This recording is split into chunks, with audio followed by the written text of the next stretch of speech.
O governo de São Paulo sancionou recentemente uma lei que autoriza o transporte de animais domésticos de pequeno porte em transportes públicos, como metrô, CPTM, VLTs e ônibus intermunicipais do estado. O transporte já era permitido desde 2015 nos ônibus da capital.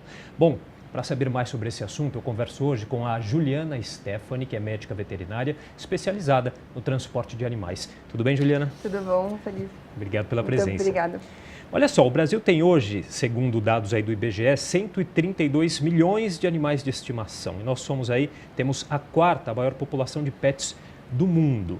Esse transporte de animais, né, ele aí tem que respeitar várias regras, né, para que esse transporte seja feito adequadamente. Quais são as principais regras segundo essa lei, Juliana? Então, essa lei daqui do governo de São Paulo, ela estipula que os animais de pequeno porte, então aqueles com até 10 quilos, eles vão poder ser transportados em qualquer dia da semana, menos nos horários de pico, no metrô e nos ônibus. Então eles precisam ter até 10 quilos, eles estarem dentro da caixinha de transporte. Essa caixinha de transporte ela não pode estar suja, não pode vazar coisa, ela não pode estar quebrada. E é basicamente isso. Precisa ter o atestado veterinário, as vacinações, a documentação também em dia. Agora a lei aí amplia, né, esse transporte aí para o metrô, CPTM, como a gente falou aqui no começo da entrevista, mas desde 2015 já acontece nos ônibus aqui da capital, né? O que você já observou aí nesses anos aí que o projeto está em vigor? Tem dado certo? Tem dado certo, mas ainda não era uma coisa que muita gente sabia, então a maioria das pessoas não sabia que isso era possível, que você poderia entrar no ônibus, por exemplo, com o seu animal de estimação, e agora aumentando, né, para os outros tipos de transporte e sendo divulgado isso em redes sociais, em tudo, você consegue ter as pessoas sabendo e utilizando mais. Isso facilita muito e foi bem importante essa lei ser aprovada, porque o animal, ele faz parte da vida das pessoas, agora é parte da família, é tratado como um filho. E imagina a pessoa que não tem condições, por exemplo, de ter um carro ou de pegar um táxi ou um Uber para levar esse animal, por exemplo, no veterinário. Então, com esse tipo de transporte, você agora tem essa opção. Então, você consegue levar no veterinário e até mesmo, por exemplo, ao lazer. Você tem o direito de ir, por exemplo, num parque, por exemplo, de domingo na Avenida Paulista, se você mora longe, você não está na região, você precisa do transporte público para chegar até lá, você consegue agora fazer coisas e se movimentar mesmo de um lugar para outro com o seu animal. Então, isso realmente é um ganho muito grande para todo mundo. Agora, há uma fiscalização de como isso vem sendo feito, até para que o projeto caminhe positivamente? Eu acredito que sim. Então, quando você embarca no metrô, por exemplo, você precisa estar com tudo certinho e com certeza alguém vai parar ali, você precisa pagar a tarifa para o seu animal, que é o mesmo valor que a tarifa do humano. Então, você vai entrar em contato com algum funcionário ali dentro que vai liberar a sua passagem com o animal. Então, a fiscalização é feita. Agora, como, por exemplo, eles vão ter a certeza que ali dentro daquela caixinha tem um animal de 10 quilos mesmo, aí eu já não sei, porque teria que ter, por exemplo, uma balança ali para eles pesarem. Eu não sei o quanto isso vai ser fiscalizado. Mas a regra, por exemplo, é até 10 quilos. Bom, olha, a gente tem também um dado aqui que o Brasil tem hoje 53 milhões de cães e 22 milhões de gatos aí, só para ficar nos gatos e cachorros aí, né, que eu acho que é a maioria.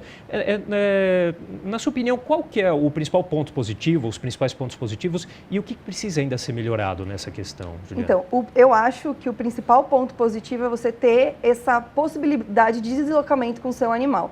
Então, principalmente para as pessoas que não têm condições de ter um carro ou de pegar um táxi ou em emergências, por exemplo, ela consegue fazer esse deslocamento tanto para um veterinário quanto para um lazer, por exemplo. O que eu acho que ainda falta bastante, nessa lei só abrange cães e gatos, mas abrange os animais até 10 quilos. Se a gente for pensar na quantidade de animais que a gente tem a mais com desse peso, é muito grande. Então, a gente está abrangendo uma fatia muito pequena da população de animais. Por exemplo, se você tem um animal um pouquinho maiorzinho e tem não precisa nem ser de raça, mas os próprios vira-latinhas mesmo, eles a maioria é grandinho, é maior do que esses 10 quilos. Muitas vezes você não consegue colocar ele dentro da caixinha de transporte, por exemplo. Essa caixinha de transporte, ela pode ser mais pesada. Então, eu acredito que é ótimo, a gente já está com um avanço, que estamos conversando, discutindo, estamos tendo leis sobre isso, mas ainda falta pensar no resto dos outros animais que a gente está deixando de lado. Então, não só animais de raça, como animais sem raça também, tem muitos que passam desse limite, que se você, por exemplo, não fechasse só no transporte com uma caixinha de transporte, mas, por exemplo, numa coleira, com focinheira, numa forma de proteger a população que está em volta desse animal, claro, e proteger o animal em si, poderia ser uma opção. Então, eu vejo que avançamos muito, é muito válida, é muito realmente positiva, mas a gente tem que pensar também que tem os outros animais que não estão dentro dessa regra, que não são abrangidos ali. E claro, tem aquelas pessoas que vão se sentir incomodadas, às vezes não gostam de animal. Qual que é o caminho para resolver esse impasse? Você acha que é essa questão da divulgação, da informação, para as pessoas terem esse conhecimento da lei e respeitá-la? Exatamente, eu acho que na verdade é uma coisa de bom senso. A gente não tem como obrigar as pessoas todas a gostarem de animais ou não gostarem. Então, é uma questão de bom senso. A gente tem que pensar que a gente está andando com um animal e ele não pode atrapalhar as outras pessoas, como a gente não quer que as outras pessoas atrapalhem ou agridam o nosso animal. Então, a gente tem que pensar no bom senso. Acho que a divulgação da lei, para todo mundo saber que essa lei é permitida, permite esse deslocamento, a utilização do transporte público é fundamental. Então, a divulgação é o básico mesmo. E é o bom senso de cada um. Por exemplo, se o seu animal acaba sujando ali, você tem a responsabilidade de limpar.